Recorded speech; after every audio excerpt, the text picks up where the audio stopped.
राम राम राम। राम कृष्ण की भक्ति ही क्यों। भगवान की कृपा से बहुत सुंदर विषय चल रहा है। यदि अहम ब्रह्मास्मि या तत्वमसि कहकर ब्रह्म ज्ञान के द्वारा उस ब्रह्म की प्राप्ति का विचार करेंगे तो अंत में जैसे भगवान शंकराचार्य जी विवेक चूड़ामणि में अपने शिष्य को अपने तमाम उपदेश का संहार करते हुए कहते हैं कि बेटा, अब तुम ब्रह्म भाव में अखंड अनंत आप हो, आपके अलावा कुछ नहीं है, आप ही ब्रह्म हो। और अब इस अखंड ब्रह्म भाव में स्थित होकर आप विचरो और जहाँ भी ये शरीर छूट जाए, नाले में गंगा में छूट जाने देना, इस भाव में विचरो। अब ये विचरने वाला कौन है?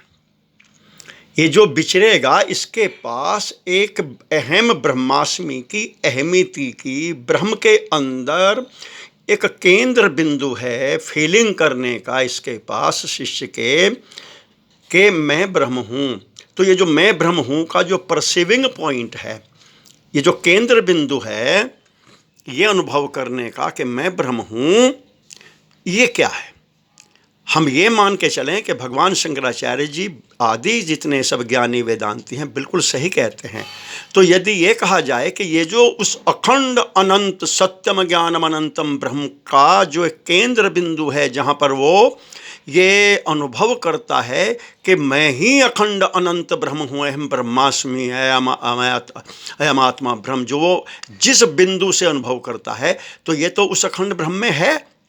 तो अगर इसी बिंदु वाला वो ब्रह्म भगवान राम कृष्ण बनता है तो फिर इसमें क्या समस्या है?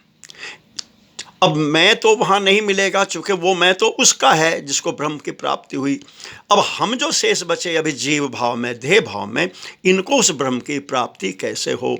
तो इनको उस ब्रह्म की प्राप्ति उसी अखंड अनंत सत्यम ज्ञानम अनंतम ब्रह्म के केंद्र बिंदु सहित जो अनुभव फीलिंग करने वाला जो सम्मित है, जिसके अंदर ये कि मैं ही अखंड अनंत ब्रह्म हूँ, वो भगवान राम कृष्ण सगुण साकार रूप में है।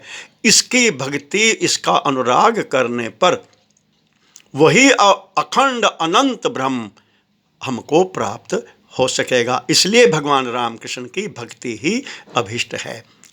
जय श्री राम।